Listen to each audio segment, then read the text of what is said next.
সভাপতি আমাদের ঈশা ভাই, মার্শাল ভাই সহ জেলার নেতৃবৃন্দ এবং অন্যান্য নেতৃবৃন্দ সবার প্রতি সালাম, আসসালামু আলাইকুম। এক সময় আপনার পাকশিতে মৌলানা ভাসানী আসছিল, যে মৌলানা ভাসানী আসি বলল বক্তৃতা দিতে দেবেন আইয়ুব খান। তো বললো আমি নামাজ পড়বো এখানে। যে নামাজ পড়ার পর আমি দেখলাম উনি মোনাজাত আরম্ভ করলো, আইয়ুব খান থেকে আরম্ভ করে এমন কোনো নেতা নাই যে তাকে গালাগালি করলো না। যে আমার ছোট ভাই সবই বক্তৃতা দিয়েছে, আমি আর দেওয়ার পক্ষে না।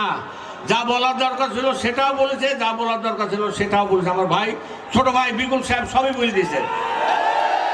আমি একটা কথা বলতে চাই, এই সিট জিয়াউর রহমান আমল থেকে, যখন থেকে বিএনপি প্রতিষ্ঠাতা হয়েছে তখন থেকে এই দেশে মকসেদ ভাই, অখাদ্য ডাক্তার আলাউদ্দিন সাহেব সহ, কবির ভাই সহ, আজিজুল ভাই সহ এখানে বিএনপির কোনো পরাজয় হয়নি ইতিমধ্যে।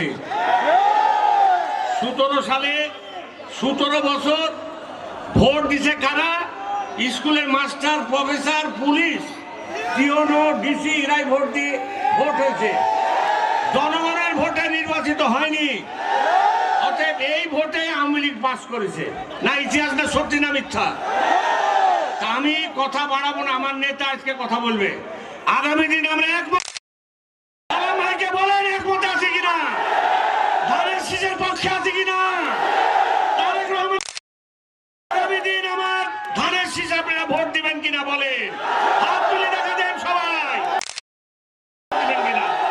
আমি আমার কথা শেষ করলাম। আসসালামু আলাইকুম।